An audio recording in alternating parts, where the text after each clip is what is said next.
ಶ್ರೀ ಗುರುಭ್ಯೋ ನಮಃ. ವಾಲ್ಮೀಕಿ ರಾಮಾಯಣದ ಉತ್ತರಕಾಂಡದ ವರ್ಣನೆಗೆ ಅನುಸಾರವಾಗಿ ರಾವಣ ಕುಂಭಕರ್ಣಾದಿಗಳ ಇತಿಹಾಸವನ್ನು ನಾವು ಶ್ರವಣ ಮಾಡ್ತಿದ್ದೆವು. ರಾವಣನ ತಾಯಿಯಾದಂಥ ಕೈಕಸಿ, ಅವಳ ತಂದೆಯಾದಂಥ ಸುಮಾಲಿ, ಆ ಸುಮಾಲಿಯ ಸಹೋದರರು ಇಬ್ಬರಿದ್ರು, ಮಾಲಿ ಮತ್ತು ಮಾಲ್ಯವಂತ ಅನ್ನುವರು.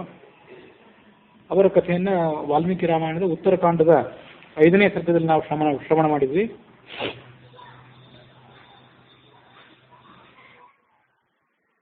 ಮಾಲ್ಯವಂತ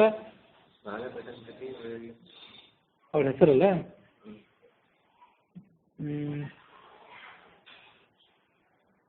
ಸಾಲಕಟಂಕಟ ಅಂತ ಅದು ಯಾವುದೋ ಗಂಧರ್ವ ಸ್ತ್ರೀ ಹೆಸರು. ರಾವಣನ ತಾಯಿ ಹೆಸರು ಕೈಕಸಿ. ಸಾಲಕಟಂಕಟ ಅಂತ ಹೆಸರು ಹೇಳಿದ್ದೆ ನಾನೇ, ಅದು ಹಿಂದೆ ಇಲ್ಲೆಲ್ಲೋ ಬಂದಿದ್ದದೆ. ನೀವು ದೀರ್ಘ ಪರಂಪರೆ ಹೇಳಿದೆ. ರಾವಣನ ತಾಯಿಯ ತಂದೆ, ಅವರ ಪರಂಪರೆ, ಇದನ್ನೆಲ್ಲ ಹೇಳಿದಿಲ್ಲ. ಸುಕೇಶ, ವಿದ್ಯುತ್ ಕೇಶ ಅಂತ ಇವರೆಲ್ಲ ಹೇಳಿದ್ವಿ. ಅಲ್ಲೆಲ್ಲೋ ಒಂದು ಕಡೆ ಆ ಸಾಲಕಟಂಕಟ ಅಂತ ಬಂದಿತ್ತು. ಹೌದು, ಅದು ಎಲ್ಲಿಂದ ನೆನಪಿಗೆ ಬರ್ತಿಲ್ಲ ನನಗೂ.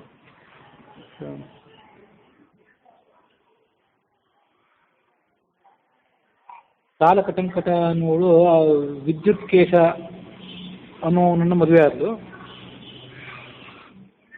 ಗರ್ಭಿಣಿ ಆದ ಕೂಡಲೇ ಆ ಮಗುವನ್ನ ಹಿಮಾಲಯದ ಪರ್ವತದಲ್ಲಿ ಒಂದು ಕಡೆ ವಿಸರ್ಜನೆ ಮಾಡಿದರು. ವಿಸರ್ಜನೆ ಮಾಡಿದಾಗ ಶಿವನ ಮತ್ತು ಪಾರ್ವತಿ ಅನುಗ್ರಹದಿಂದ ಆ ರಾಕ್ಷಸ ಶಿಶು ಒಮ್ಮೆಲೆ ಬೆಳೆಯಿತು, ತಾಯಿಯ ವಯಸ್ಸಿನಷ್ಟೇ ಬೆಳೆಯಿತು ಅಂತ ಈ ರೀತಿಯ ಕಥೆ ನೋಡಿದ್ವಿ ನಾವು. ವಿದ್ಯುತ್ ಕೇಶ ಅಂತ, ಆ ವಿದ್ಯುತ್ ಕೇಶನ ಪತ್ನಿ ಸಾಲಕಟಂಕಟ, ಅವರಿಬ್ಬರಿಗೆ ಹುಟ್ಟಿದವನೇ ಸುಕೇಶ ಅನ್ನೋನು. ಅವರಿಂದ ಮುಂದುವರೆದದ್ದು ಈ ರಾವಣನ ತಾಯಿಯ ವಂಶ. ಆ ಸುಕೇಶನ ಮಕ್ಕಳೇ ಮಾಲ್ಯವಂತ, ಸುಮಾಲಿ ಮತ್ತು ಮಾಲಿ. ಅವರೆಲ್ಲರೂ ಕೂಡ ಮದುವೆ ಆದರು. ನರ್ಮದಾ ಅನ್ನುವಂಥ ಒಬ್ಬಳು ಗಂಧರ್ವಿ ತನ್ನ ಮಕ್ಕಳನ್ನ ಆ ಮೂರು ಜನರಿಗೆ ಮದುವೆ ಮಾಡಿಕೊಟ್ರು. ಆ ಮಾಲಿ, ಸುಮಾಲಿ ಮತ್ತು ಮಾಲ್ಯವಂತ ಇವರಿಗೆ ಯಾವ್ಯಾವ ಮಕ್ಕಳು ಹುಟ್ಟಿದ್ರು ಅನ್ನೋದನ್ನೆಲ್ಲ ನೋಡಿದ್ವಿ. ರಾಕ್ಷಸರ ಸಂಖ್ಯೆ ವಿಪುಲವಾಗಿ ಬೆಳೆಯಿತು. ಯಜ್ಞ ಮೊದಲಾದಂತಹ ಕರ್ಮಗಳಿಗೆ ಅವರು ಘಾತಕರಾಗಿದ್ದರು, ಮುನಿಗಳಿಗೆ ಕಂಟಕರಾಗಿದ್ದರು ಅನ್ನುವಲ್ಲಿಗೆ ವಾಲ್ಮೀಕಿ ರಾಮಾಯಣದ ಉತ್ತರಕಾಂಡದ 5ನೇ ಸರ್ಗ ಮುಕ್ತಾಯ ಆಗಿತ್ತು. 6ನೇ ಸರ್ಗದಲ್ಲಿ ರಾಕ್ಷಸರಿಂದ ಪೀಡಿತರಾದಂಥ ಈ ದೇವತೆಗಳು ಮತ್ತು ಋಷಿಗಳು ಪರಮೇಶ್ವರನನ್ನು ಮೊರೆ ಹೊಕ್ಕಂಥ ವರ್ಣನೆ ಇದೆ. ಪರಮೇಶ್ವರನಿಗೆ ಅವರು ಈ ರೀತಿ ಪ್ರಾರ್ಥನೆ ಮಾಡಿದರು. ಬ್ರಹ್ಮನ ವರದಾನದಿಂದ ಈ ಸುಕೇಶನ ಮಕ್ಕಳು ಉನ್ಮತ್ತರಾಗಿದ್ದಾರೆ, ಪ್ರಜೆಗಳಿಗೆ ಪೀಡೆ ಉಂಟು ಮಾಡ್ತಿದ್ದಾರೆ. ಸ್ವರ್ಗದಲ್ಲಿರುವಂಥ ದೇವತೆಗಳನ್ನು ಓಡಿಸಿ ಆ ಸ್ವರ್ಗದಲ್ಲಿ ತಾವೇ ದೇವತೆಗಳಂತೆ ಈಗ ಅವರು ಮೆರೆದಾಡ್ತಿದ್ದಾರೆ. ಹಾಗಾಗಿ ಅವರಿಗೆ ಒಂದು ತಕ್ಕ ಶಾಸ್ತಿಯನ್ನ ನೀನು ಮಾಡಬೇಕು ಅಂತ ಆತನನ್ನು ಪ್ರಾರ್ಥನೆ ಮಾಡಿದರು. ಅವರೆಲ್ಲ ಹೇಳ್ತಿದ್ದಂತೆ, ಮಾಲಿ, ಸುಮಾಲಿ, ಮಾಲ್ಯವಂತ ಇವರು ಮೂರು, ನಾನೇ ವಿಷ್ಣು, ನಾನೇ ರುದ್ರ, ನಾನೇ ಬ್ರಹ್ಮ. ದೇವರಾಜನಾದಂಥ ಇಂದ್ರ, ಯಮ, ವರುಣ ಇವರೆಲ್ಲರೂ ನಾವೇ ದಿಕ್ಪಾಲಕರು ಅಂತ ದುರಹಂಕಾರದಿಂದ ಎಲ್ಲರಿಗೂ ಕೂಡ ಪೀಡಿತರಾಗಿದ್ದರು. ಆಗ ಶಿವ ಹೇಳಿದ, ಅಹಂ ತಾನ್ನ ಹನಿಷ್ಯಾಮಿ ಮಮಾವಧ್ಯಾಹಿ ತೇ ಸುರಾಹ ಕಿಂತು ಮಂತ್ರಂ ಪ್ರದಾಸ್ಯಾಮಿ ಯೋ ವೈ ತಾನ್ ನಿಹನಿಷ್ಯತೆ. ಆ ಸುಕೇಶ ಅಂತ ರಾಕ್ಷಸ ಏನಿದ್ನಲ್ಲ, ಈ ಮಾಲಿ, ಸುಮಾಲಿ, ಈ ಮೂವರ ಅಪ್ಪ, ಅವನ ವಿಷಯದಲ್ಲಿ ಈ ಶಿವನಿಗೆ ಅನುಗ್ರಹದ ಮನಸ್ಸಿತ್ತು. ಅನುಗ್ರಹ ಮಾಡಿದ್ದ ಹಿಂದೊಮ್ಮೆ ತಾನೇ ಅನುಗ್ರಹ ಮಾಡಿ ಮತ್ತೆ ಈಗ ಅವರನ್ನ ಸಂಹಾರ ಮಾಡೋದು ಉಚಿತ ಅಂತ ಅವನಿಗೆ ಕಾಣಿಸಲಿಲ್ಲ. ಅದಕ್ಕಾಗಿ ಆ ದೇವತೆಗಳಿಗೆ ಹೇಳಿದ, ನಾನು ಈ ರಾಕ್ಷಸರನ್ನು ಸಂಹಾರ ಮಾಡೋದಿಲ್ಲ, ಆದರೆ ಅವರನ್ನು ಸಂಹಾರ ಮಾಡಬೇಕಾದದ್ದು ಕೂಡ ನನಗೂ ಕೂಡ ಅಭಿಪ್ರೇತವೇ ಆಗಿದೆ. ಇದೇ ಸಂಕಲ್ಪವನ್ನು ಇಟ್ಕೊಂಡು ಮಹಾವಿಷ್ಣುವನ್ನು ನೀವೆಲ್ಲರೂ ಸಮೀಪಿಸಿ. ಹೀಗೆ ಹೇಳಿದ ಕೂಡಲೇ ಆ ಎಲ್ಲ ದೇವತೆಗಳು ಮತ್ತು ಋಷಿಗಳು ವಿಷ್ಣುವಿನ ಬಳಿಗೆ ಬಂದರು. ತ್ರಿಕೂಟ ಪರ್ವತದ ಶಿಖರದ ಮೇಲೆ ಲಂಕಾ ಅನ್ನುವಂಥ ಒಂದು ದುರ್ಗ ಇದೆ. ಅಲ್ಲಿ ರಾಕ್ಷಸರು ನಮ್ಮೆಲ್ಲರನ್ನು ಕೂಡ ಬಾಧೆ ಪಡಿಸ್ತಿದ್ದಾರೆ. ನಾವೆಲ್ಲರೂ ಕೂಡ ನಿನ್ನನ್ನು ಶರಣಾರ್ಥಿಗಳಾಗಿ ಬಂದಿದ್ದೇವೆ. ನೀನು ಆ ರಾಕ್ಷಸರನ್ನು ಸಂಹಾರ ಮಾಡಿ ನಮ್ಮ ಭಯವನ್ನು ದೂರ ಮಾಡು. ಆಗ ವಿಷ್ಣು ಹೇಳಿದ, ಈಶ್ವರನ ವರದಿಂದ ದಪ್ಪಿಷ್ಠನಾಗಿರುವಂಥ ಸುಕೇಶನನ್ನ ನಾನು ಬಂದೆ ಅದನ್ನು ತಿಳ್ಕೊಂಡಿದ್ದೇನೆ. ನಾನು ಮಾಲ್ಯವಂತ, ಸುಮಾಲಿ ಅವರೆಲ್ಲರಿಗೂ ಅವನ ಈ 3 ಹೆಸರಿನ ಆತನ ಮಕ್ಕಳು ಕೂಡ ನನಗೆ ಗೊತ್ತಿದ್ದಾರೆ. ಅವರನ್ನು ನಾನು ಸಂಹಾರ ಮಾಡ್ತೀನಿ. ಹಾಗಾಗಿ ನೀವು ನಿಶ್ಚಿಂತರಾಗಿರಿ. ದೇವತೆಗಳು, ಋಷಿಗಳೆಲ್ಲರೂ ಕೂಡ ವಿಷ್ಣುವಿನ ಸ್ತೋತ್ರ ಮಾಡಿ ತಮ್ಮ ನಿವಾಸಗಳಿಗೆ ತೆರಳಿದರು. ದೇವತೆಗಳು ರಾಕ್ಷಸರ ಸಂಹಾರಕ್ಕಾಗಿ ಶಿವನನ್ನ ಮತ್ತು ವಿಷ್ಣುವಿನನ್ನ ಸಮೀಪಿಸಿದಂಥ ಸುದ್ದಿ ಮಾಲ್ಯವಂತನಿಗೆ ತಿಳಿಯಿತು. ಆತ ತನ್ನ ಸಹೋದರರನ್ನು ಕರೆಸಿದ. ಸಹೋದರರೇ, ದೇವತೆಗಳು ಮತ್ತು ಋಷಿಗಳೆಲ್ಲರೂ ಒಟ್ಟಾಗಿ ಸೇರಿ ನಮ್ಮ ವಧೆಯನ್ನು ಮಾಡಿಸುವುದಕ್ಕಾಗಿ ಶಂಕರನ ಬಳಿಗೆ ಹೋಗಿ ಆತನ ಬಳಿಗೆ ಈ ಥರ ಹೇಳಿದರಂತೆ, ನಮ್ಮನ್ನು ಸಂಹಾರ ಮಾಡಬೇಕಾದಂಥ ತಮ್ಮ ಕಾಮನೆಯಿಂದ ಆತನ ಮುಂದೆ ತೋಡಿಕೊಂಡ್ರಂತೆ. ಆಗ ಆ ಶಿವ ಹೀಗೆ ಅವರಿಗೆ ಹೇಳಿದಂತೆ, ನಾನು ಅವರನ್ನು ಕೊಲ್ಲಾರೆ, ಹಾಗಾಗಿ ಚಕ್ರಧಾರಿಯಾದಂಥ ನಾರಾಯಣನನ್ನ ಶರಣಾಗತರಾಗಿರಿ, ಆತ ನಿಮ್ಮನ್ನು ಕೊಲ್ತಾನೆ ಅಂತ ಹೇಳಿದಂತೆ. ಮತ್ತು ಆ ವಿಷ್ಣು ಈ ದೇವತೆಗಳಿಗೂ ಋಷಿಗಳಿಗೂ ಅಭಯ ಪ್ರದಾನ ಮಾಡಿದ್ದಾನಂತೆ. ಅವರ ಮುಂದೆ ತಾನು ಪ್ರತಿಜ್ಞೆ ಮಾಡಿದ್ದಾನಂತೆ. ಹಾಗಾಗಿ ಈಗ ಆ ವಿಷ್ಣು ನಮ್ಮನ್ನ ಸಂಹಾರ ಮಾಡಲಿಕ್ಕೆ ಪ್ರವೃತ್ತನಾಗೋದ್ರಿಂದ ನಾವು ಮುಂದೆ ಯಾವ ಹೆಜ್ಜೆಯನ್ನು ಇಡಬೇಕು ಅನ್ನೋದನ್ನು ವಿಚಾರ ಮಾಡಬೇಕು. ಯಾಕೆಂದ್ರೆ ರಾಕ್ಷಸ ಕುಲದ ಅಗ್ರಗಣ್ಯರಾದಂತಹ ಹಿರಣ್ಯಕಶಿಪು ಮೊದಲಾದವರು, ನಮುಚಿ, ಕಾಲನೇಮಿ, ಯಮಲ, ಅರ್ಜುನ, ಹಾರ್ದಿಕ್ಯ, ಶುಂಭ ಮೊದಲಾದಂಥವರು ಇವರೆಲ್ಲರೂ ಕೂಡ ನಾರಾಯಣನನ್ನು ಎದುರಿಸಿ ಸೋತು ಹೋಗಿದ್ದಾರೆ. ನಾರಾಯಣನನ್ನು ಎದುರಿಸಿ ಗೆದ್ದವರು ಯಾರಿದ್ದಾರೆ ಅನ್ನೋದು ನಾವು ಇಲ್ಲಿಯವರೆಗೂ ಕೇಳೇ ಇಲ್ಲ. ಇವರೆಲ್ಲರೂ ದೊಡ್ಡ ಪರಾಕ್ರಮಿಗಳಾಗಿದ್ರು, 100 ಯಾಗಗಳನ್ನು ಮಾಡಿದ್ರು, ಸಮಸ್ತವಾದಂತಹ ಮಾಯಾವಿದ್ಯೆಗಳನ್ನು ತಿಳಿದವರಾಗಿದ್ರು, ಮಹಾಪರಾಕ್ರಮಿಗಳು ಆಗಿದ್ರು. ಆದರೆ ಅಂಥವರು ನಾರಾಯಣನ ಸಮೀಪಕ್ಕೆ ಹೋಗಿ ಸೋತ್ ಹೋದರು ಅನ್ನುವಂಥ ಸುದ್ದಿಯನ್ನು ನಾವೆಲ್ಲ ಕೇಳಿದ್ದೇವೆ.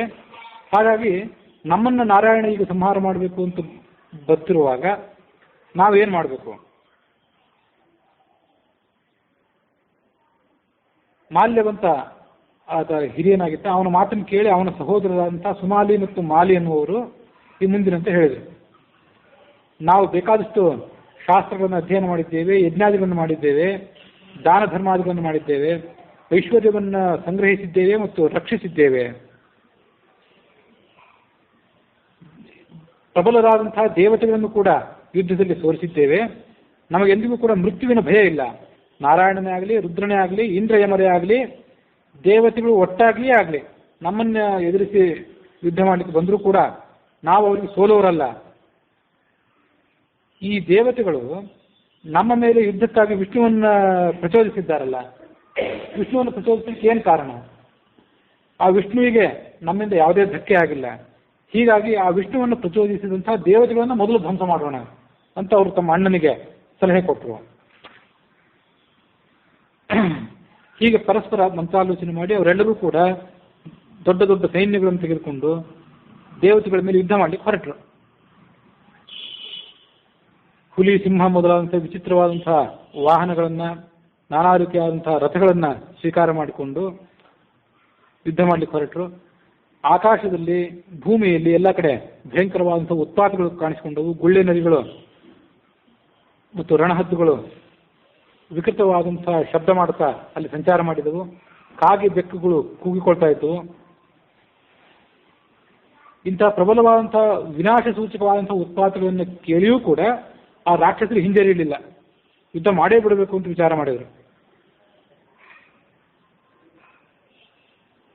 ದೇವದೂತರ ಮೂಲಕ ರಾಕ್ಷಸರು ಸ್ವರ್ಗದ ಮೇಲೆ ದಾಳಿ ಇಡುತ್ತಿದ್ದಾರೆ ಅನ್ನುವಂಥ ಸುದ್ದಿ ಮಹಾವಿಷ್ಣುವಿಗೆ ತಲುಪಿತು. ಆತ ತನ್ನ ಸಕಲ ಆಯುಧಗಳನ್ನು ಸಜ್ಜುಗೊಳಿಸಿಕೊಂಡು ಗರುಡನ ಮೇಲೆ ಕುಳಿತುಕೊಂಡು ಅವರ ಮೇಲೆ ದಂಡೆತ್ತಿ ಹೊರಟ.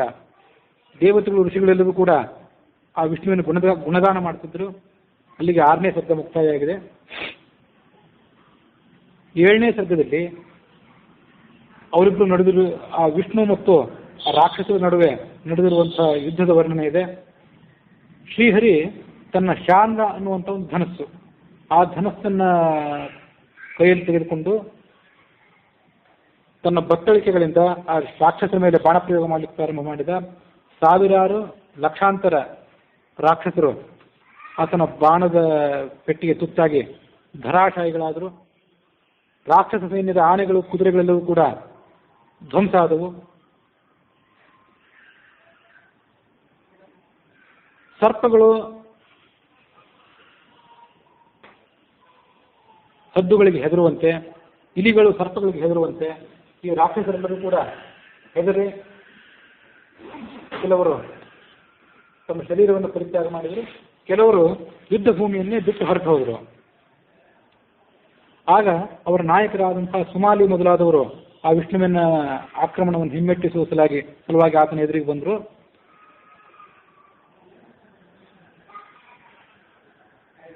ವಿಷ್ಣುವಿನ ಪ್ರಹಾರಕ್ಕೆ ಸಿಕ್ಕು ಆ ಸುಮಾಲಿಯ ರಥದ ಕುದುರೆಗಳು ಆ ರಥವನ್ನ ತಮ್ಮ ಹತೋಟಿಗೆ ತೆಗೆದುಕೊಂಡು ಸಾರಥಿಯ ಕಡಿವಾಣವನ್ನು ಮೀರಿ ರಥವನ್ನ ಬೇಕಾಬಿಟ್ಟಿಯಾಗಿ ಓಡಿಸಿದವು. ಇಷ್ಟಾದರೂ ಕೂಡ ಮಹಾವಿಷ್ಣುವಿನ ಶರೀರದ ಮೇಲೆ ಆತ ತನ್ನ ನಾನಾ ವಿಧವಾದಂತಹ ಆಯುಧಗಳನ್ನು ಪ್ರಹಾರ ಮಾಡಿದ. ಒಂದು ಕ್ಷಣಕ್ಕೆ ಶ್ರೀಮನ್ನಾರಾಯಣ ಕೂಡ ಆ ಮಾಲಿಯ ಆಯುಧಗಳಿಂದ ಪರಾಂಗುಖನಾದಂತೆ ತೋರಿಸಿಕೊಂಡ. ಆಗ ರಾಕ್ಷಸರಿಗೆ ಬಹಳ ಹರ್ಷ ಆಗಿ ಅವರೆಲ್ಲರೂ ಕೂಡ ಸಿಂಹಗರ್ಜನೆ ಮಾಡಿದರು. ಮುಂದಿನ ಕ್ಷಣದಲ್ಲಿ ವಿಷ್ಣು ತನ್ನ ಕೈಯಲ್ಲಿ ಚಕ್ರವನ್ನು ತೆಗೆದುಕೊಂಡು ಆ ಚಕ್ರದಿಂದ ಆ ಮಾಲಿಯ ಶಿರಸ್ಸನ್ನು ಕೆಳಗೆ ಬೀಳಿಸಿದ. ದೇವತೆಗಳಲ್ಲೂ ಆನಂದಭರಿತರಾಗಿ ಆ ವಿಷ್ಣುವನ್ನ ಸ್ತೋತ್ರ ಮಾಡಿದರು.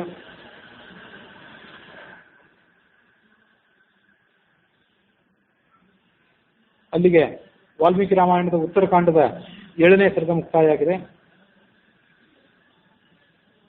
8ನೇ ಸರ್ಗದಲ್ಲಿ ಆ ಯುದ್ಧ ಮುಂದುವರೆದಂತಹ ವರ್ಣನೆ ಇದೆ. ಅನ್ಯಮಾನೆ ಬಲೇ ತಸ್ಮಿನ್ ಪದ್ಮನಾಭೇನ ಪೃಷ್ಠತಃ ಮಾಲ್ಯವಾನ್ ತನ್ನಿವೃತ್ತೋಥ ವೇಲಾಮೇತ್ಯ ಇವಾರ್ಣವಃ. ಶ್ರೀಮನ್ ಮಹಾವಿಷ್ಣು ರಾಕ್ಷಸರ ಸೈನ್ಯವನ್ನ ಹಿಂಭಾಗದಿಂದ ಮುಂಭಾಗದಿಂದ ಎಡ ಮತ್ತು ಬಲ ಪಕ್ಕಗಳಲ್ಲಿ ಎಲ್ಲಾ ಕಡೆಯಿಂದ ಆಕ್ರಮಣ ಮಾಡಿದ. ಆಗ ಆ ಸಹೋದರರ ನಡುವೆ ಮತ್ತೊಬ್ಬ ಮಾಲ್ಯವಂತ ಅನ್ನುವನು ಆತ ವಿಷ್ಣುವಿನ ಈ ಆಕ್ರಮಣವನ್ನು ಸಹಿಸಲಾಗದೆ ವಿಷ್ಣುವನ್ನ ಎದುರಿಸಲಿಕ್ಕೆ ಹೀಗೆ ಬಂದ. ನಾರಾಯಣ ನಜಾನೀಶೆ ಕ್ಷಾತ್ರಧರ್ಮಂ ಪುನಾತನಂ ಅಯುದ್ಧ ಮನಸೋ ಭೀತಾನ್ ಅಸ್ಮಾನ್ ಹಂಸಿ ಯಥೇತರಃ. ನಾರಾಯಣನೇ, ಕ್ಷತ್ರಿಯರ ಧರ್ಮ ನಿನಗೆ ತಿಳಿದಂತೆ ಕಾಣಿಸೋದಿಲ್ಲ. ನನ್ನ ಸೈನಿಕರು ಯುದ್ಧ ಮಾಡುವಂತಹ ಮನಸ್ಸಿಲ್ಲದೆ ಭಯಗೊಂಡು ಓಡಿ ಹೋಗ್ತಿದ್ದಾರೆ. ಅಂಥವರನ್ನೆಲ್ಲ ನೀನು ಸಂಹಾರ ಮಾಡ್ತಿದ್ದಿ. ಯುದ್ಧದಿಂದ ಪರಾಂಗುಖರಾಗುವಂಥ ಸೈನಿಕರನ್ನ ಕೊಂದು ಯಾರು ದೊಡ್ಡ ವೀರ ಅಂತ ಅನ್ಸ್ಕೋತಾನೆ ಆತನಿಗೆ ಯುದ್ಧದಿಂದ ಬರಬೇಕಾದಂತಹ ಸ್ವರ್ಗ ಮೊದಲಾದಂತಹ ಲೋಕಗಳು ಸಿಗೋದಿಲ್ಲ. ನಿನಗೊಂದು ನಿಜವಾದಂತಹ ಬಲ ಇರೋದೇ ಆದರೆ ಅದನ್ನು ನನ್ನ ಮುಂದೆ ತೋರಿಸು, ನಾನು ನಿನ್ನ ಬಲವನ್ನು ನೋಡ್ತೇನೆ. ಆಗ ನಾರಾಯಣ ಹೇಳಿದ, ದೇವತೆಗಳಿಗೆ ನಾನು ಭರವಸೆಯನ್ನು ಕೊಟ್ಟಿದ್ದೇನೆ. ನೀವು ಆ ದೇವತೆಗಳಿಗೆ ಕಂಟಕರಾಗಿದ್ದೀರಿ. ನಿಮಗೆ ಕಂಟಕರಾದಂತಹ ರಾಕ್ಷಸರನ್ನು ಸಂಹಾರ ಮಾಡ್ತೇನೆ ಅಂತ ನಾನು ಭರವಸೆ ಕೊಟ್ಟಿದ್ದೇನೆ. ಹಾಗಾಗಿ ನನ್ನ ಪ್ರಾಣಗಳನ್ನಾದರೂ ಒತ್ತೆ ಇಟ್ಟು ದೇವತೆಗಳಿಗೆ ಪ್ರಿಯವಾದಂತಹ ಕೆಲಸವನ್ನು ಮಾಡುವುದು ನನ್ನ ಕರ್ತವ್ಯ. ಪ್ರಾಣೈರಪಿ ಪ್ರಿಯಂ ಕಾರ್ಯಂ ದೇವಾನಾಂ ಹಿ ಸದಾಮಯ ಸೋಹಂ ವೋ ನಿಹನಿಷ್ಯಾಮಿ ರಥಾತಲ ಗತಾನಪಿ. ಆದ್ದರಿಂದ ನೀವು ರಾಕ್ಷಸರು ಯುದ್ಧ ಭೂಮಿಯನ್ನು ಬಿಟ್ಟು ಹೆದರಿ ಪಾತಾಳಕ್ಕೆ ಓಡಿ ಹೋದರೂ ಕೂಡ ನಾನು ನಿಮ್ಮನ್ನು ಹಿಂಬಾಲಿಸಿ ಕೊಲ್ಲುವವನೇ, ನಿಮ್ಮನ್ನು ಸಂಹಾರ ಮಾಡುವವನೇ. ಹೀಗೆ ಹೇಳಿದ ಕೂಡಲೇ ಆ ಮಾಲ್ಯವಂತ ತನ್ನ ಕೈಯಲ್ಲಿದ್ದಂತಹ ಶಕ್ತ್ಯಾಯುಧವನ್ನು ತೆಗೆದುಕೊಂಡು ವಿಷ್ಣುವಿನ ವಕ್ಷಸ್ಥಳಕ್ಕೆ ಪ್ರಹಾರ ಮಾಡಿದ. ಆ ಶಕ್ತ್ಯಾಯುಧ ವಿಷ್ಣುವಿನ ವಕ್ಷಸ್ಥಳವನ್ನು ಪ್ರವೇಶ ಮಾಡಿ ಅಲ್ಲಿ ಒಂದು ಸುಂದರವಾದಂತಹ ಹಾರದಂತೆ ಶೋಭಿಸಿತು. ತನ್ನ ಹೃದಯದಲ್ಲಿ ಬಂದು ನೆಟ್ಕೊಂಡಿದ್ದಂತಹ ಶಕ್ತ್ಯಾಯುಧವನ್ನೇ ಕಿತ್ತು ಅದರಿಂದ ಮಹಾವಿಷ್ಣು ಆ ರಾಕ್ಷಸನ್ನ ಪ್ರಹಾರ ಮಾಡಿದ. ಆ ಶಕ್ತ್ಯಾಯುಧದ ಪ್ರಹಾರದಿಂದ ಆ ರಾಕ್ಷಸ ತೊಟ್ಟಿದ್ದಂಥ ಕವಚ ನುಚ್ಚು ನೂರಾಯಿತು. ದೀರ್ಘಕಾಲದವರೆಗೆ ಆತ ಮೂರ್ಛಿತನಾಗಿ ಕೆಳಗೆ ಬಿದ್ದು ಬಿಟ್ಟ. ಸ್ವಲ್ಪ ಹೊತ್ತಾದ್ಮೇಲೆ ಮತ್ತೆ ಚೇತರಿಸಿಕೊಂಡು ನಾರಾಯಣನ ಎದುರಿಗೆ ದೊಡ್ಡ ಪರ್ವತ ಬಂದಂತೆ ಬಂದು ನಿಂತ.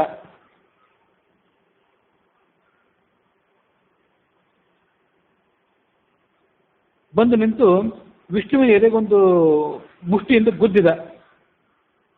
ವಿಷ್ಣು ಸರ್ವೋತ್ತಮನಾದರೂ ಕೂಡ ಕೆಲವು ಹೆಜ್ಜೆ ಹಿಂದೆ ಸರಿದಂತೆ ತೋರಿಸಿಕೊಂಡ ಆ ರಾಕ್ಷಸನ ಪರಾಕ್ರಮಕ್ಕೆ. ರಾಕ್ಷಸರೆಲ್ಲರೂ ಕೂಡ ತಮ್ಮ ನಾಯಕನಾದಂಥ ಮಾಲ್ಯವಂತನ ಪರಾಕ್ರಮವನ್ನು ಪ್ರಶಂಸೆ ಮಾಡಿದರು. ಇದಾದ ಮೇಲೆ ಆ ಮಾಲ್ಯವಂತ ವಿಷ್ಣುವನ್ನು ಪ್ರಹಾರ ಮಾಡುವುದಲ್ಲದೆ ವಿಷ್ಣುವಿನ ವಾಹನವಾದಂಥ ಗರುಡವನ್ನು ಪ್ರಹಾರ ಮಾಡಿದ. ಆ ಗರುಡ ಕ್ರುದ್ಧನಾಗಿ ತನ್ನ ರೆಕ್ಕೆಗಳ ಗಾಳಿಯಿಂದ ಆ ರಾಕ್ಷಸನನ್ನ ಬಹಳ ದೂರಕ್ಕೆ ಹಾರಿಸಿಬಿಟ್ಟ. ದೂರಕ್ಕೆ ಹಾರಿ ಬಿದ್ದಂಥ ಮಾಲ್ಯವಂತ ಮೊದಲಾದವರು ಲಂಕಾನಗರಕ್ಕೆ ಬಂದು ಬಿದ್ದರು. ಹೀಗೆ ರಾಕ್ಷಸರು ವಿಷ್ಣುವಿನೊಡನೆ ಹಲವಾರು ಬಾರಿ ಯುದ್ಧ ಮಾಡಿದರು. ತಮ್ಮ ಪ್ರಧಾನರಾದಂಥ ನಾಯಕರನ್ನು ಕಳೆದುಕೊಂಡರು. ಆದರೆ ಆ ವಿಷ್ಣುವಿನ ಮೇಲೆ ಗೆಲುವನ್ನು ಸಾಧಿಸಲಿಕ್ಕೆ ಅವ್ರಿಗೆ ಆಗಲಿಲ್ಲ. ಆದ್ದರಿಂದ ಅವರು ಲಂಕಾಪಟ್ಟಣವನ್ನು ಬಿಟ್ಟು ವಾಸ ಮಾಡಲಿಕ್ಕೆ ಅಂತ ಹೇಳಿ ತಮ್ಮ ಪತ್ನಿಯರ ಜೊತೆ ಪಾತಾಳಕ್ಕೆ ಹೊರಟು ಹೋದರು. ಹಿಂದೆ ಪ್ರಶ್ನೆ ಬಂದಿತ್ತು, ರಾಕ್ಷಸರು ಲಂಕಾನಗರವನ್ನು ಯಾಕೆ ಪರಿತ್ಯಾಗ ಮಾಡಿದ್ರು ಅಂತ. ಹೀಗೆ ವಿಷ್ಣುವಿನ ಭಯದಿಂದ ಅವರೆಲ್ಲರೂ ಕೂಡ ಹೆದರಿ ಪಾತಾಳ ಲೋಕಕ್ಕೆ ಹೊರಟು ಹೋಗಿದ್ರು. ಲಂಕಾನಗರ ಅವಾಗ ಶೂನ್ಯ ಆಗಿತ್ತು. ಶೂನ್ಯವಾದಂತಹ ಲಂಕಾನಗರವನ್ನೇ ಕುಬೇರ ಪ್ರವೇಶ ಮಾಡಿದ್ದ. ವಿಶ್ವವಸನ ಮೊದಲನೇ ಮಗನಾದಂತಹ ಕುಬೇರ ಲಂಕಾನಗರವನ್ನು ಪ್ರವೇಶ ಮಾಡಿದ್ದ.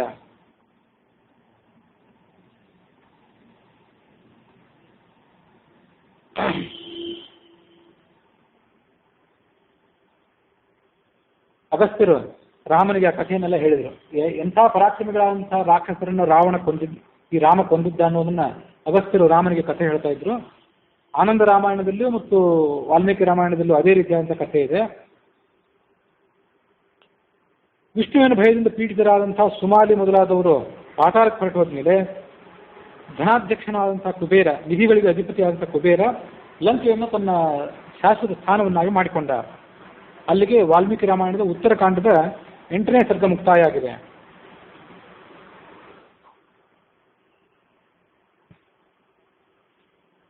ಈ ಎಲ್ಲ ಕಾಲ ಕಳೆದ ಬಳಿಕ ಸುಮಾಲಿ ಅಂತ ಇನ್ನೊಬ್ಬ ರಾಕ್ಷಸ ಇದ್ನಲ್ಲ, ಮಾಲಿ, ಸುಮಾಲಿ ಮತ್ತು ಮಾಲ್ಯವಂತ ಅಂತ 3 ಜನ ಅವರು. ಸುಮಾಲಿ ಮತ್ತು ಮಾಲ್ಯವಂತ ಬರುತ್ತಿದ್ರು. ಮಾಲಿ ಅನ್ನೋನು ವಿಷ್ಣುವಿನ ಯುದ್ಧದಲ್ಲಿ ಆತನ ಚಕ್ರಾಯುಧಕ್ಕೆ ಬಲಿಯಾಗಿದ್ದ.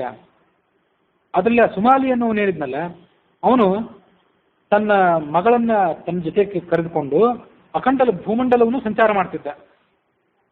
ಹೀಗೆ ಸಂಚಾರ ಮಾಡ್ತಿದ್ದಾಗ ಈ ಕುಬೇರ ಒಮ್ಮೆ ಆಕಾಶದಲ್ಲಿ ಸಂಚಾರ ಮಾಡುವುದು ಈ ಸುಮಾಲಿಗೆ ಕಾಣಿಸಿತು. ಕುಬೇರ ಅಂದ್ರೆ ಪುಲಸ್ತ್ಯನ ಮಗನಾದಂತಹ ವಿಶ್ವವಸು. ಆ ವಿಶ್ವವಸುನ ಮಗ ಇವನು ಕುಬೇರ. ರಾವಣನು ಕೂಡ ವಿಶ್ವವಸುನ ಮಗನೇ, ಬೇರೆ ಬೇರೆ ತಾಯಿಯ ಮಕ್ಕಳು ಅವರಿಬ್ರು ಕೂಡ. ಆ ಕುಬೇರ ಪುಷ್ಪಕ ವಿಮಾನದಲ್ಲಿ ಕೂತ್ಕೊಂಡು ಹೋಗ್ತಿದ್ದ. ಆ ಕುಬೇರನ ವೈಭವವನ್ನು ನೋಡಿ ಈ ರಾಕ್ಷಸ ರಾಜನಿಗೆ ಒಂದು ವಿಚಾರ ಬಂತು. ಕುಬೇರನಂತಹ ವೈಭವವನ್ನು ಪಡ್ಕೊಳ್ಬೇಕು ನಾವು, ಅಂತ ಮಹಾಪರಾಕ್ರಮಿಗಳಾಗಬೇಕು, ಏನು ಮಾಡಬೇಕು ಅಂತ ಆಲೋಚನೆ ಮಾಡಿದ. ಆಲೋಚನೆ ಮಾಡಿ ತನ್ನ ಮಗಳಾದಂತಹ ಕೈಕಸಿಯನ್ನು ಅವಳಿಗೆ ಹೇಳಿದ, ಮಗಳೇ, ನೀನು ಬೆಳೆದು ನಿಂತಿದ್ದಿ, ಕನ್ಯಾದಾನಕ್ಕೆ ಇದು ಯೋಗ್ಯವಾದಂತಹ ಕಾಲ ಆಗಿದೆ. ಹೀಗೆ ಇದ್ರೆ ನಿನ್ನ ಯೌವನ ಕಳೆದು ಹೋಗ್ತದೆ. ನೀನು ಮಹಾಸುಂದರಿಯಾಗಿದ್ದಿ ಮತ್ತು ಸದ್ಗುಣಶಾಲಿಯಾಗಿದ್ದಿ. ಹಾಗಾಗಿ ಯಾರೇ ಯುವಕರು ನಿನ್ನ ಎದುರಿಗೆ ಬರ್ತಾನೆ ಇಲ್ಲ. ನಿನ್ನಂಥ ಶ್ರೇಷ್ಠ ವಧುವನ್ನು ಮದುವೆ ಆಗೋದು ಹೇಗೆ ಅಂತೇಳಿ. ನಾವೆಲ್ಲರೂ ಕೂಡ ನಿನಗೆ ಶ್ರೇಷ್ಠವಾದಂಥ ವರ ಸಿಗಬೇಕು ಅಂತ ಆಶಾಸನೆ ಮಾಡ್ತಿದ್ದೇವೆ, ಅದಕ್ಕಾಗಿ ಪ್ರಯತ್ನ ಮಾಡ್ತಿದ್ದೇವೆ. ಆದರೆ ನಿನಗೆ ಅನುರೂಪವಾದಂಥ ವರವೇ ನನಗೆ ಸಿಗ್ತಿಲ್ಲ. ಅದು ನನಗೆ ಬಹಳ ಚಿಂತೆಯ ಕಾರಣ ಆಗಿದೆ ಅಂತ ಹೇಳಿದ ಅಪ್ಪ. ಕನ್ಯಾಪಿತೃತ್ವ ದುಃಖಂ ಹಿ ಸರ್ವೇಷಾಂ ಮಾನಕಾಂಕ್ಷಿಣ ನಜ್ಞಾಯತೆ ಚ ಕಃ ಕನ್ಯಾ ವರಯತಿ ಕನ್ಯತೆ. ಕನ್ಯಾಪಿತೃತ್ವದ ಬಗ್ಗೆ 1-2 ಶ್ಲೋಕಗಳಿವೆ. ಅದನ್ನು ಮೊನ್ನೆ ದಿವಸ ಹೇಳ್ತೀನಿ ಅಂತ ಹೇಳಿದ್ದೆ, ಅದು ಇವತ್ತಿಗೆ ಬಂತಷ್ಟೇ. ಮಾನವಂತರಾಗಿ ಘನತೆಯಿಂದ ಬಾಳಬೇಕು ಅಂತ ಅಪೇಕ್ಷೆ ಪಡುವಂತಹ ಜನರು ಏನಿರ್ತಾರಲ್ಲ, ಈ ಜಗತ್ತಿನ ಹುಟ್ಟು ಬಂದ ಜನ, ಅವರಿಗೆ ಕನ್ಯಾಪಿತೃತ್ವ ಅನ್ನೋದು ದೊಡ್ಡ ದುಃಖಕ್ಕೆ ಕಾರಣ. ಯಾಕೆ ದುಃಖಕ್ಕೆ ಕಾರಣ ಅಂತಂದ್ರೆ, ನಜ್ಞಾಯತೆ ಚ ಕಃ ಕನ್ಯಾ ಮೊರೆಯತಿ ಕನ್ಯಕೆ. ಇವಳನ್ನ ಮದುವೆ ಆಗುವಂಥವನು ಯಾರು ಸಿಗ್ತಾನೆ, ಯಾರಿಗೆ ಇವಳನ್ನು ಮದುವೆ ಮಾಡಿಕೊಡ್ಬೇಕು ಅಂತ ಅವರಿಗೆ ಕೊನೆ ತನಕ ನಿಶ್ಚಿತ ಆಗಿರೋದಿಲ್ಲ. ಹಾಗಾಗಿ ಅವರು ಚಿಂತಿತರಾಗಿರ್ತಾರೆ. ಮಾತುಕುಲಂ ಪಿತೃಕುಲಂ ಯತ್ರ ಚೈವ ಚ ದೀಯತೆ ಕುಲತ್ರಯಂ ಸದಾ ಕನ್ಯಾ ಸಂಶಯ ಸ್ಥಾಪ್ಯ ತಿಷ್ಠತಿ. ಒಬ್ಬಳು ಕನ್ಯೆ ಆದವಳು ಹುಟ್ಟಿದ್ಲು ಅಂದ್ರೆ ಅವಳು 3 ಕುಲಗಳನ್ನ ಸಂಶಯದಲ್ಲಿ ಇಡ್ತಾಳಂತೆ ಅವಳು ಮದುವೆ ಆಗೋ ತನಕ. ಯಾವ 3 ಕುಲಗಳು ಅಂತಂದ್ರೆ,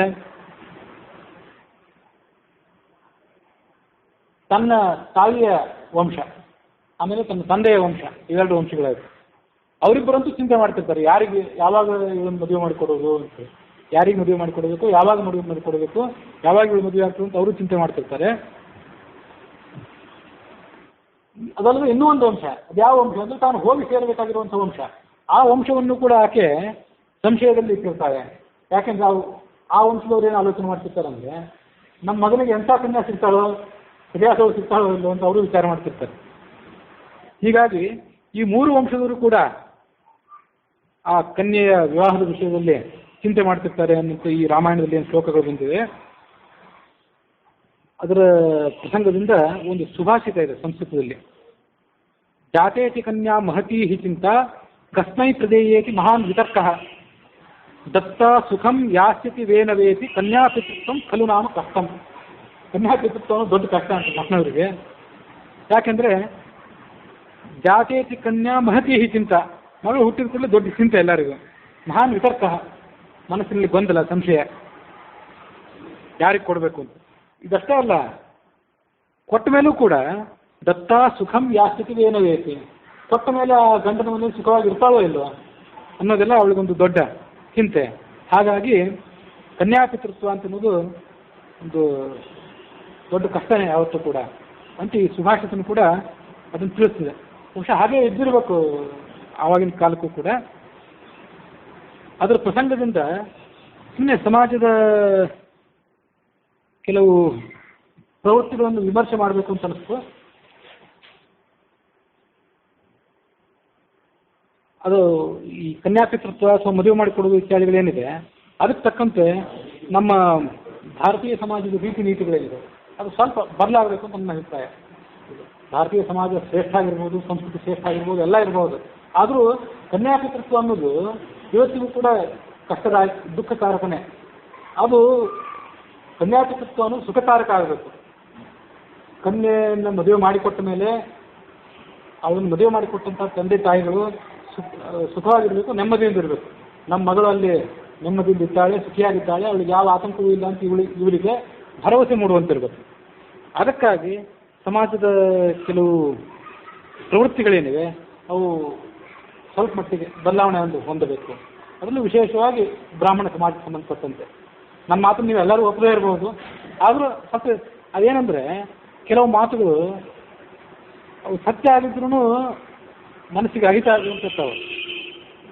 ಇದ್ದದ ರೀತಿ ಹಿಂದೂ ಸಮಾಜದಲ್ಲಿ ವಿಶೇಷವಾಗಿ ನಮ್ಮ ಸಮಾಜದಲ್ಲಿ ಕೂಡ ಎಲ್ಲ ರೀತಿ ನೀತಿಗಳು ಸ್ವಲ್ಪ ಬದಲಾವಣೆ ಆಗಬೇಕು ಅಂತ ನನ್ನ ಅಭಿಪ್ರಾಯ. ಪಾಶ್ಚಾತ್ಯರಲ್ಲಿ ಅವರು ಎಷ್ಟೇ ವ್ಯಭಿಚಾರಿಗಳಾಗಿರಲಿ, ಎಷ್ಟೇ ಅನಾಚಾರ ಮಾಡಲಿ, ಏನೇ ಮಾಡಲಿ, ಕನ್ಯಾಪಿತೃತ್ವ ಅನ್ನೋದು ಇಷ್ಟೊಂದು ದುಃಖಕ್ಕೆ ಕಾರಣ ಅವರಲ್ಲಿ ಆಗಿಲ್ಲ ಅಂತ ನನ್ನ ಭಾವನೆ. ಅಥವಾ ಇಷ್ಟೊಂದು ದುಃಖಕಾರಕ ಆಗಿಲ್ಲ, ಇರ್ಬೋದು, ಸ್ವಲ್ಪ ಮಟ್ಟಿಗೆ ಅವರಲ್ಲಿ ಇರ್ಬೋದು. ಆದರೆ ಕನ್ಯಾಪಿತೃತ್ವ ಮದುವೆ ಮಾಡಿಕೊಡೋ ವಿಷಯ, ಕೊಟ್ಟ ಮೇಲೆ ಆತಂಕಕ್ಕೊಳಗಾಗೋ ರೀತಿ, ಇಷ್ಟೆಲ್ಲ ದುಃಖಕ್ಕೆ ಕಾರಣ ಏನಾಗಿಲ್ಲ ಅಂತ ನನ್ನ ಆಲೋಚನೆ. ಮದುವೆಗೆ ಸಂಬಂಧಪಟ್ಟಂತೆ ಮದುವೆ ಮಾಡಿಕೊಡೋ ಸಂದರ್ಭದಲ್ಲಿ ಆ ಕನ್ಯೆಯ ಕಡೆಯವರು ತಗ್ಗಿ ಬಗ್ಗಿ ನಡೆಯಬೇಕಾದಂತಹ ಒತ್ತಡಗಳು ಇವೆಲ್ಲ ಆ ಸಮಾಜದಲ್ಲಿ, ಆ ಸಂಸ್ಕೃತಿಯಲ್ಲಿ ಕಂಡು ಬರೋದಿಲ್ಲ. ಎಲ್ಲ ರೀತಿಯಿಂದ ನಾವು ಪಾಶ್ಚಾತ್ಯ ಸಮಾಜವನ್ನು ಆದರ್ಶವಾಗಿ ತಗೊಳ್ಬೇಕಾಗಿಲ್ಲ. ಆದರೆ ವ್ಯರ್ಥವಾದಂಥ, ನಮ್ಮ ಸಮಾಜಕ್ಕೆ ಕಂಟಕವಾದಂಥ ರೀತಿ ನೀತಿಗಳಿಂದ ಅವ್ರ ಕಡೆಯಿಂದ ನಾವು ತಗೊಳ್ಬೋದು. ಇಂಥವು ಕೆಲವೊಂದು ತಗೊಂಡ್ರೆ ಸಮಾಜದ ಸುಧಾರಣೆ ಆಗ್ತದೆ ಅಂತ ಒಂದು ಅಭಿಪ್ರಾಯ. ಎಷ್ಟೋ ಸರಿ ಅನಿಸ್ತಿರ್ತೀವಿ, ಗಂಡು ಬೀಗರಾದವರು ಗಂಡು ಬೀಗರಿಗೂ ಗಂಡು ಬೀಗರು ಅಂತಾರೆ, ಹೆಣ್ಣು ಬೀಗರಿಗೂ ಬೀಗರು ಅಂತಾರೆ. ಆ ಗಂಡು ಬೀಗರಾದವರು ದರ್ಪದಿಂದ ಬೀಗುತ್ತಿರ್ತಾರೆ, ಈ ಹೆಣ್ಣು ಬೀಗರಾದವರು ಬಾಯಿಗೆ ಬೀಗ ಹಾಕೊಂಡು ಬೀಗರು ಅಂತ ಅನ್ಸ್ಕೊತಿರ್ತಾರೆ. ಎಷ್ಟೋ ಸರಿ ಅನಿಸಿದೆ. ಅಲ್ಲ, ಬದಲಾವಣೆ ಆಗಿದೆ, ಇಲ್ಲ ಅಂತಲ್ಲ, ಸಾಧ್ಯ ಆಗಬೇಕು, ಸಾಧ್ಯ ಆಗಿದೆ. ಹೆಣ್ಣು ಪವಿತ್ರತೆಯನ್ನೇ ನೀವು ಎತ್ತಿದ್ದಾರೆ, ಅದೇ ಒಂದು ಕಾರಣ. ಅಲ್ಲಿ ಪಾಶ್ಚಿಮಾತ್ಯವಾಗಿ ಅವ್ರು ಪಾವಿತ್ರ ಒಪ್ಪದೇ ಇರ್ಬೋದು, ನಾವು ಪಾವಿತ್ರ ಒಪ್ಪಿರ್ಬೋದು. ಆದ್ರೆ ನಾವ್ಯಾಕೆ ಮತ್ತೆ ಕಷ್ಟಕ್ಕೆ ಒಳಗಾದ್ವಿ, ಅದನ್ನು ಸ್ವಲ್ಪ ವಿಚಾರ ಮಾಡಬೇಕಲ್ಲ. ನಾವು ಪವಿತ್ರ ಅಂತ ಭಾವಿಸಿದ ಮೇಲೆ ಕನ್ಯಾಪಿತೃತ್ವ ಅನ್ನೋದು ಸುಖಕಾರಕ ಆಗಿರ್ಬೇಕಾಗಿತ್ತು. ಅದು ಯಾಕೆ ದುಃಖಕಾರಕ ಆಯಿತು?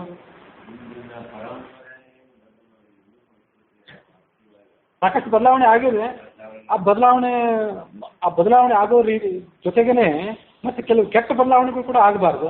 ಸರಿಯಾದ ರೀತಿಯಲ್ಲಿ ಬದಲಾವಣೆ ಆಗಬೇಕು, ಯುಕ್ತವಾದ ಬದಲಾವಣೆಗಳಾಗಬೇಕು ಅನ್ನೋದಕ್ಕಾಗಿ ಇಷ್ಟನ್ನೆಲ್ಲ ಹೇಳಿದೆ ಅಷ್ಟೇ. ಆ ಹೆಣ್ಣಿನ ಜನ್ಮ, ಒಂದು ಹೆಣ್ಣು ಹುಟ್ಟಿದ ಕೂಡಲೇ ಅದನ್ನು ಕೆಲವು ಸಂಭ್ರಮಿಸ್ತಾರೆ, ಕೆಲವು ಸಂಭ್ರಮಿಸೋದಿಲ್ಲ. ಈಗ ಹೆಣ್ಣು ಹುಟ್ಟಿದಲ್ಲ ದುಃಖ ಪಡ್ತಾರೆ ಕೆಲವರು. ಈಗ ಹಂಗಿಲ್ಲ. ಹಾಂ, ಸಾಕಷ್ಟು ಜನರ ಮನಸ್ಸೆಲ್ಲ ಸಾಕಷ್ಟು ಬದಲಾವಣೆ ಆಗಿದೆ, ಆದರೂ ಇನ್ನೂ ಆಗಬೇಕಷ್ಟೆ.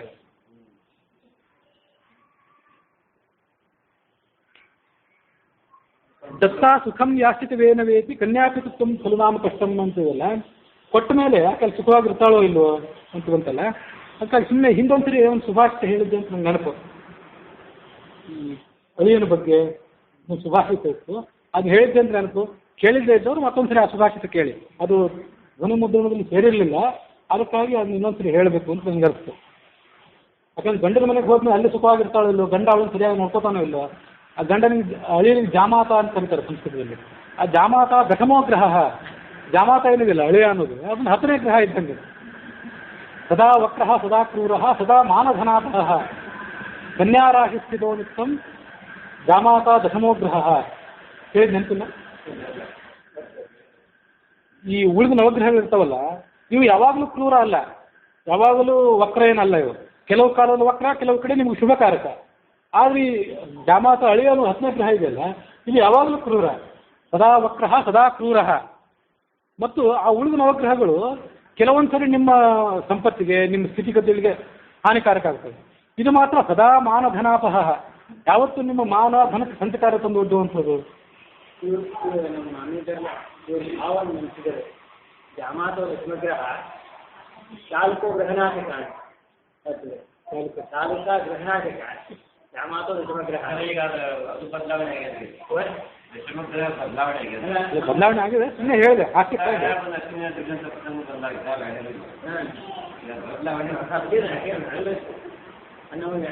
ನಾವು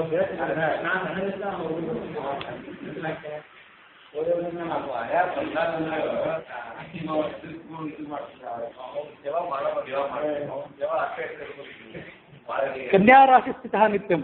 ಆ ಉಳಿದ ರಾಶಿಗಳು 12 ವರ್ಷ ಒಂದು ರಾಶಿಯಲ್ಲಿ, ಮತ್ತೊಂದು 6 ವರ್ಷ ಮತ್ತೊಂದು ರಾಶಿಯಲ್ಲಿ, ಈ ರಾಶಿಯಿಂದ ರಾಶಿ ಸಂಚಾರ ಮಾಡ್ತಿರ್ತಾವೆ ಉಳಿದ ಗ್ರಹಗಳು. ಇದು ಮಾತ್ರ ಯಾವಾಗಲೂ ಕನ್ಯಾ ರಾಶಿಯಲ್ಲೇ ಇರುವಂಥದ್ದು. ಹಾಗಾಗಿ ಇದಕ್ಕೆ 10ನೇ ಗ್ರಹ ಅಂತ ಕರೆಯೋದಿದೆ. ಹೌದು, ಅಷ್ಟು ಮಾಡಬೇಕಾಗ್ತದೆ. ಉಳಿದೆಲ್ಲ ಗ್ರಹಗಳು ರಾಘವೇಂದ್ರ ಸ್ವಾಮಿ ನಮಸ್ಕಾರ ಮಾಡೋದ್ರ ಮೂಲಕ, ನರಸಿಂಹದೇವ್ರಿಗೆ ನಮಸ್ಕಾರ ಮಾಡೋದ್ರ ಮೂಲಕ ಎಲ್ಲ ಗ್ರಹಗಳು ಬಾಧೆ ಪರಿಹಾರ ಆಗ್ತದೆ. ಯಾರಿಗೆ ನಮಸ್ಕಾರ ಮಾಡಿದ್ರು ಈ ಅಳಿಯೋನು ಪೀಡ ಏನು ಪರಿಹಾರ ಆಗುವಂಥದ್ದಲ್ಲ. ಅದಕ್ಕಾಗಿ ಎಲ್ಲ ಸಾಕಷ್ಟು ಬದಲಾವಣೆ ಆಗ್ತಿದೆ, ಮತ್ತಷ್ಟು ಆಗಬೇಕು. ಹೆಣ್ಣಿನ ಜನ್ಮ ಏನಿದೆ ಅದನ್ನು ಸಂಭ್ರಮಿಸುವಂಥ ಪ್ರವೃತ್ತಿ ಬರಬೇಕು ಅನ್ನುವ ಏನು ಪ್ರವೃತ್ತಿ ಇತ್ತು. ಅದಕ್ಕಾಗಿ ಮೊನ್ನೆ ಆಮೇಲೆ ಹೇಳ್ತೀನಿ, ಎಲ್ಲ ತಪ್ಪಿಸಬೇಡಿ ಹೆಣ್ಮಕ್ಳು ಅಂತ ಹೇಳಿದ್ದೆ ಅಷ್ಟೇ ಯಾವತ್ತೊಂದು ದಿವಸ. ಹಾಗಾಗಿ ನಿನಗೆ ಅಂದರೆ ನನ್ನ ಮಗಳಾದಂಥ ಕೈಕಸಿಗೆ ನಾನೊಂದು ವರನನ್ನ, ಅನುರೂಪನಾದಂಥ ವರನನ್ನ ಗುರುತು ಮಾಡಬೇಕಾಗಿದೆ. ಪ್ರಜಾಪತಿಯ ಕುಲದಲ್ಲಿ ಹುಟ್ಟಿರುವಂಥ ವಿಶ್ವವಸ್ ಅಂತ ಒಬ್ಬ ಇದ್ದಾನೆ.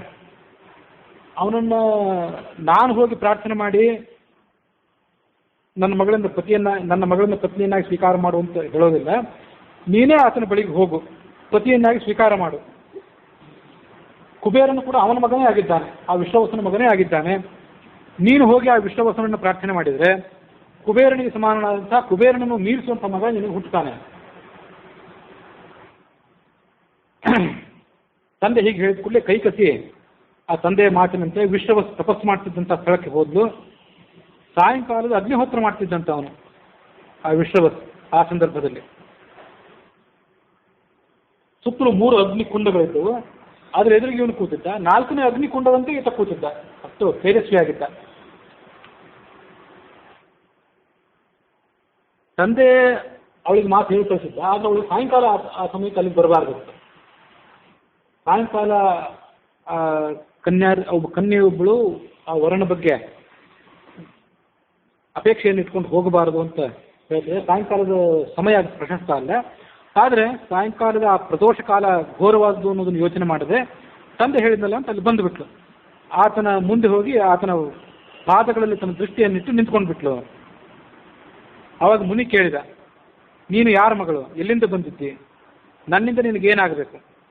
ಆಗ ಅವಳು ಹೇಳಿದ್ದು, ಮುನಿಶ್ರೇಷ್ಠನೇ, ನೀನು ನಿನ್ನ ಪ್ರಭಾವದಿಂದ ನನ್ನ ಅಭಿಮತವನ್ನು ತಿಳ್ಕೊಳ್ಳಿಕ್ಕೆ ಸಮರ್ಥನಾಗಿದ್ದಿ.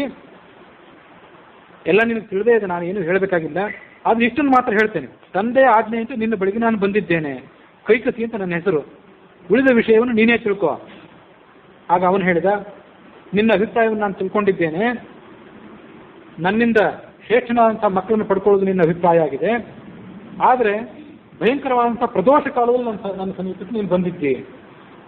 ಆದ್ದರಿಂದ ಮಕ್ಕಳು ಆಗ್ತಾರೆ ನಿನಗೆ, ಆದರೆ ಘೋರವಾದಂಥ ಪಾಪಿಷ್ಠರಾದಂಥ ಮಕ್ಕಳು ನಿನಗೆ ಆಗ್ತಾರೆ ಅಂದ್ಬಿಟ್ಟ.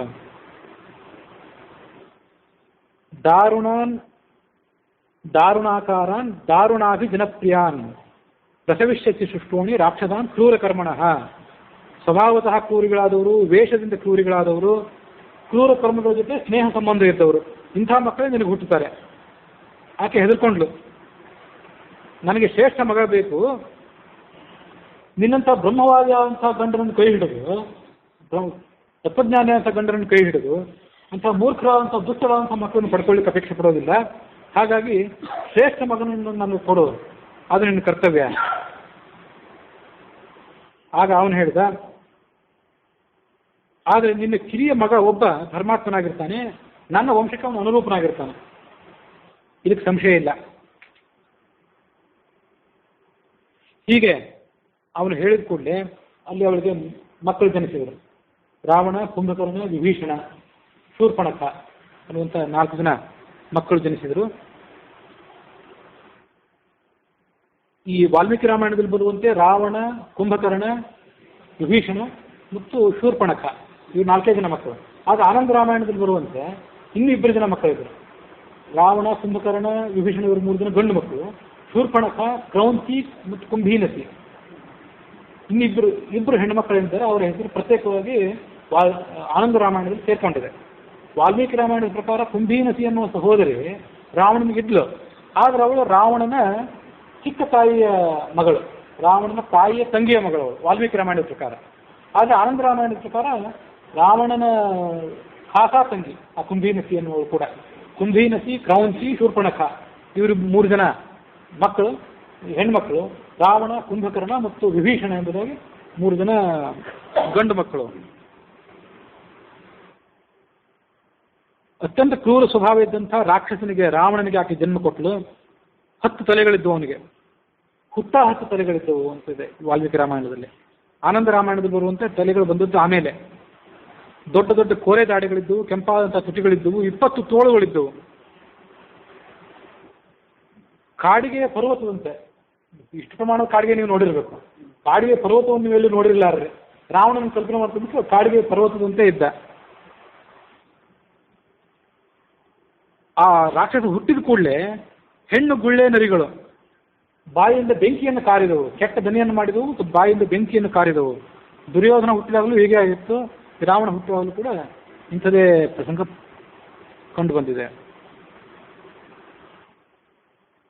ಉಲ್ಕೆಗಳು ಮೇಲಿಂದ ಭೂಮಿಗೆ ಬಂದು ಬಿದ್ದವು. ಭಯಂಕರವಾದಂತಹ ಬಿರುಗಾಳಿ ಬೀಸಕ್ಕೆ ಪ್ರಾರಂಭ ಆಯಿತು. ಸಮುದ್ರ ಎಲ್ಲ ಪ್ರಕ್ಷುಬ್ಧ ಆಯಿತು. ವಿಶ್ರವಸ್ತು ತನ್ನ ಮಗನನ್ನು ನೋಡಿ ಆ ಮಗನಿಗೆ ನಾಮಕರಣ ಮಾಡಿದ.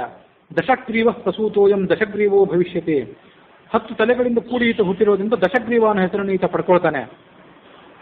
ದಶಗ್ರೀವ ಅಥವಾ ದಶಕಂಠ ಅಂದರೆ 10 ತಲೆ ಇದ್ದವನು ಅಂತ ಅರ್ಥ. ರಾವಣ ಅಂತ ಅವನಿಗೆ ಹೆಸರು ಪ್ರಖ್ಯಾತವಾಯಿತು. ರಾವಣ ಅಂದರೆ ಜಗತ್ತೆಲ್ಲವನ್ನು ಕೂಗಿಕೊಳ್ಳುವಂತೆ ಮಾಡುವವನು. ಜಗತ್ತು ಇವನನ್ನು ನೋಡಿದರೆ ಹೆದರಿ ಚೀರಾಡ್ತದೆ, ಅದಕ್ಕಾಗಿ ಇವನಿಗೆ ರಾವಣ ಅಂತಿದ್ದಾರೆ. ಜಗತ್ತನ್ನು ಚೀರಾಡುವಂತೆ ಮಾಡುವವನು. ಅಥವಾ ತಾನೂ ಕೂಡ ಒಮ್ಮೆ ಕೈಲಾಸ ಪರ್ವತವನ್ನು ಅಲುಗಾಡಿಸ್ಲಿಕ್ಕೆ ಹೋಗಿ ಅವನು 20 ತೋಳುಗಳಲ್ಲಿ ಸಿಕ್ಕಿಬಿಟ್ಟಿದ್ದು, ಆಗ ತಾನೇ ಚೀರಾಡಿದ್ದ. ಲೋಕವನ್ನೆಲ್ಲ ಚೀರಾಡಿಸ್ತಿದ್ದಂಥ ರಾವಣ ತಾನೇ ಆ ಸಂದರ್ಭದಲ್ಲಿ ರೋದನ ಮಾಡಿದ್ದ. ಹಾಗಾಗಿ ಕೂಡ ಅವನಿಗೆ ರಾವಣ ಅಂತ ಹೆಸರು. ಹೀಗೆ ದಶಕಂಠ, ದಶಗ್ರೀವ ಅಥವಾ ರಾವಣ ಅನ್ನೋದು ಆತನ ಹೆಸರು. ಮುಂದೆ ಹುಟ್ಟಿದ ಕುಂಭಕರ್ಣ ಅಂತೇಳಿ. ಕುಂಭಕರ್ಣ ಅಂತಂದ್ರೆ, ಕರ್ಣ ಅಂದ್ರೆ ಕಿವಿ, ಕುಂಭದಂತೆ ದೊಡ್ಡ ದೊಡ್ಡ ಗಡಿಗೆ ಅಂತ ಇದ್ದಂಥ ಕಿವಿ ಇದ್ದವನು, ಹೀಗೆ ಅದಕ್ಕೆ ಅರ್ಥ. ಜಗತ್ತಿನಲ್ಲಿ ಕುಂಭಕರ್ಣನ ಶರೀರಕ್ಕಿಂತ ದೊಡ್ಡದಾದಂಥ ಬೇರೆ ಯಾವ ಶರೀರವೇ ಇರಲಿಲ್ಲ ಅಂತೇಳಿ, ಅಷ್ಟು ದೊಡ್ಡ ಶರೀರ ಇತ್ತು ಅವನಿಗೆ. ವಿಕೃತವಾದಂಥ ಮುಖ ಇದ್ದಂಥ ಶೂರ್ಪಣಖ ಅನ್ನೋ ಒಂದು ಹೆಸರಿನ ತಂಗಿಯು ಕೂಡ ಆಮೇಲೆ ಹುಟ್ಟಿದಳು. ಅದಾದ್ಮೇಲೆ ಹುಟ್ಟಿದವನು ವಿಭೀಷಣ ಅನ್ನೋ ಹೆಸರಿನವನು. ಶೂರ್ಪಣಖ ಅಂತಂದ್ರೆ, ನಖ ಅಂದ್ರೆ ಉಗುರ, ಶೂರ್ಪ ಅಂದ್ರೆ ಮೊರ, ಮೊರದಗಲದ ಉಗುರಿದ್ದವಳು. ಅವಳ ಶರೀರವು ಹಾಗೆ ಇತ್ತು, ಹಾಗಾಗಿ ಅಷ್ಟು ಉಗುರುಗಳು ಕೂಡ ಒಂದೊಂದು ಮೊರ ಇದ್ದಷ್ಟು ಅಷ್ಟು ಕ್ರೂರವಾದಂಥ ಉಗುರುಗಳು ಇದ್ದಿರಬೇಕು. ವಿಭೀಷಣ ಅಂದ್ರೆ ಜಗತ್ತನ್ನು ಹೆದರಿಸುವವನು ಅಂತ ಅರ್ಥ. ಅವರ ಪರಾಕ್ರಮದಿಂದ ಜಗತ್ತನ್ನು ಹೆದರಿಸುವವನು. ವಿಭೀಷಣ ಹುಟ್ಟಿದ ಕೂಡಲೇ ಸಾಧು ಸಾಧು ಅನ್ನುವಂಥ ಶಬ್ದ ಆಕಾಶದಿಂದ ಕೇಳಿ ಬಂತು. ಈ ರಾವಣ, ಕುಂಭಕರ್ಣ, ಇವರೇನು ಹುಟ್ಟಿದ್ರು, ರಾವಣ, ಕುಂಭಕರ್ಣ, ವಿಭೀಷಣ ಇವರ ಮೂಲ ಸ್ವರೂಪದ ಬಗ್ಗೆ ಆಮೇಲೆ ಒಂದ್ಸರಿ ತಾತ್ಪರ್ಯದಲ್ಲಿ ಬಂದಂತ ಹೇಳ್ತೀನಿ. ರಾವಣ ಕುಂಭಕರ್ಣ ಇವರಿಬ್ಬರು ಜಯ ವಿಜಯರ ಅಂಶ ಸಂಭವತರು. ಹಿರಣ್ಯಾಕ್ಷ ಹಿರಣ್ಯಕಶಿಪು ಅಂತ ಮೊದಲು ಹುಟ್ಟಿದ್ರು ಅವರು. ಅವರಿಬ್ಬರು ನರಸಿಂಹಾವತಾರ ಮತ್ತು ವರಾಹಾವತಾರಕ್ಕೆ ಬಲಿಯಾದರು. ಆಮೇಲೆ ಬಂದು ರಾವಣ ಕುಂಭಕರ್ಣರು, ಮುಂದೆ ಶಿಶುಪಾಲದ ಅಂತ ಹೋಗ್ತದೆ. ಈಗ 3 ಜನ್ಮಗಳಲ್ಲೂ ಕೂಡ ಅವರಿಗೆ ವಿಷ್ಣುವಿನಿಂದಲೇ ಸಂಹಾರ. ಸ್ವರ್ಗಲೋಕ ವೈಕುಂಠ ಲೋಕದಲ್ಲಿ ಅವರಿದ್ದಾಗ ಸನಕಾದಿಗಳಲ್ಲಿ ಬಂದಾಗ ಆ ಸನಕಾದಿಗಳಿಗೆ ಇವರು ಒಳಗೆ ಹೋಗ್ಲಿಕ್ಕೆ ಬಿಡಲಿಲ್ಲ. ಸನಕಾದಿಗಳು ಭಗವಂತರನ್ನು ಕಾಣಬೇಕು ಅಂತ ಬಂದಿದ್ದರು ಮುನಿಗಳು. ಆ ಮುನಿಗಳು ಒಳಗೆ ಹೋಗ್ಲಿಕ್ಕೆ ಇವ್ರು ಬಿಡಲಿಲ್ಲ ಆದ್ದರಿಂದ ಸನಕಾದಿಗಳಿಗೆ ಶಾಪ ಕೊಟ್ಟರು, ರಾಕ್ಷಸರಾಗಿ ಹುಟ್ಟಿ ಅಂತೇಳಿ. 7 ಜನ್ಮ ನನ್ನ ಭಕ್ತರಾಗಿ ಹುಟ್ಟಿರೋ ಅಥವಾ 3 ಜನ್ಮ ರಾಕ್ಷಸರಾಗಿ ಹುಟ್ಟಿರೋ ಅಂತ ನಿಮ್ಮೊಂದು ಪ್ರಸಿದ್ಧವಾದಂಥ ಕಥೆಯನ್ನು ಕೇಳಿದೆವು ನಾವು. ಆ ಕಥೆಯಲ್ಲೂ ನನಗೆ ಮೂಲ ಸಿಗಲಿಲ್ಲ.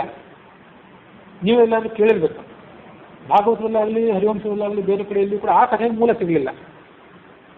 ರಾಕ್ಷಸರಾಗಿ ಹುಟ್ಟ್ರಿ ಅಂತ ಸನಕಾದಿಗೆ ಶಾಪ ಕೊಟ್ಟದ್ದಷ್ಟೇ ಇದೆ ಭಾಗವತದಲ್ಲಿ. ಕೆಲವು ಪ್ರಾಜ್ಞರಾದವ್ರನ್ನ ಕೂಡ ಕೇಳಿದೆ. ಭಗವಂತ ಅವ್ರನ್ನ ಕೇಳಿದಂತೆ 7 ಜನ್ಮ ನನ್ನ ಭಕ್ತರಾಗಿ ನನ್ನಿಂದ ದೂರ ಇರ್ತೀರೋ ಅಥವಾ 3 ಜನ್ಮ ಶತ್ರುಗಳಾಗಿ ನನ್ನಿಂದ ದೂರ ಇರ್ತೀರೋ. ಆವಾಗ ಅವ್ರು ಹೇಳಿದ್ರಂತೆ, ದೂರ ಇರಲೇಬೇಕಾದಂಥ ಪ್ರಸಂಗ ಬಂದರೆ ಶತ್ರುಗಳಾದರೂ ತೊಂದರೆ ಇಲ್ಲ, 3 ಜನ್ಮ ದೂರ ಇರ್ತೇವೆ. 7 ಜನ್ಮ ಭಕ್ತರಾಗಿ ಕೂಡ ನಿನ್ನಿಂದ ದೂರ ಇರೋ ನಮ್ಗೆ ಆಗೋದಿಲ್ಲ ಅಂತ ಹೇಳಿದ್ರಂಥವ್ರು. ಅಂತಹ ಭಕ್ತರಾಗಿದ್ದರು ಅವರು ಅಂತ ನಾವು ಕಥೆಯನ್ನು ಕೇಳಿದ್ದೇವೆ ಅಲ್ಲಿ. ಆದರೆ ಅದು ಯಾವ ಪುರಾಣದಲ್ಲಿ ಇದ್ದದ್ದು ಏನಂತ ನನಗೆ ಗೊತ್ತಾಗಿಲ್ಲ. ಚಿಕ್ಕವರಿದ್ದಾಗಿಂದ ಆ ಕಥೆಯನ್ನು ಕೇಳಿದೆ. ಎಲ್ಲರ ಆಧಾರ ನಿಮಗೆ ಸಿಕ್ಕರೆ ತಿಳಿಸ್ರಿ. ಅಂತೂ ಅಷ್ಟು ದೊಡ್ಡ ಭಕ್ತರೇ ಅವರು. ಹಾಗಾದರೆ ರಾವಣ ಕುಂಭಕರ್ಣ ಅಂದರೆ ಯಾರು? ಆ ರಾವಣನಲ್ಲಿ 2 ಜೀವರು, ಕುಂಭಕರ್ಣರಲ್ಲೂ 2 ಜೀವರು. ರಾವಣನಲ್ಲಿ ಜಯ ಮತ್ತು ಹಿರಣ್ಯಕಶಿಪು, ಕುಂಭಕರ್ಣನಲ್ಲಿ ವಿಜಯ ಮತ್ತು ಹಿರಣ್ಯಾಕ್ಷ 2 ಜೀವರು ಇರ್ತಾರೆ. ಬಹುತೇಕ ಇವರೆಲ್ಲರಲ್ಲೂ ಕೂಡ ದುರ್ಯೋಧನ ಇವರನ್ನು ಕೆಲವರನ್ನು ಬಿಟ್ಟರೆ ರಾವಣ, ಕುಂಭಕರ್ಣ, ಶಿಶುಪಾಲದಂಥ ಹೋಗ್ತಾರೆ. ಇವರೆಲ್ಲರಲ್ಲೂ ಕೂಡ 2 ಜೀವರು, ಒಬ್ಬ ಸಜ್ಜೀವ, ಒಬ್ಬ ದುರ್ಜೀವ. ಹಾಗಾಗಿ ಕೆಲವು ಕಡೆ ಅವರಿಗೆ ಸದ್ಬುದ್ಧಿ, ಕೆಲವು ಕಡೆ ದುರ್ಬುದ್ಧಿ.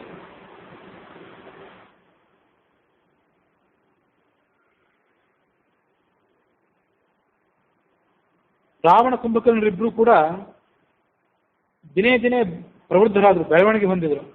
ಕುಂಭಕರ್ಣನಿಗಂತೂ ಎಷ್ಟು ತಿಂದರೂ ತೃಪ್ತಿನೇ ಇಲ್ಲ. ಹಸಿವನ್ನು ತೀರಿಸಿಕೊಳ್ಳಿಕ್ಕಾಗಿ ಋಷಿಗಳನ್ನೇ ತಿಂತಿದ್ದಾನೆ. ಬೇರೆ ಯಾರು ಸುಲಭವಾಗಿ ಸಿಗ್ತಿದ್ದಿಲ್ಲ, ಋಷಿಗಳನ್ನೇ ತಿಂದು ಬಿಡ್ತಿದ್ದ. ವಿಭೀಷಣ ನಿತ್ಯ ಧರ್ಮಾಚರಣೆ ಮಾಡ್ತಿದ್ದ, ಇಂದ್ರಿಯಗಳನ್ನು ಸ್ವಾಧೀನದಲ್ಲಿ ಇಟ್ಕೊಂಡಿದ್ದ.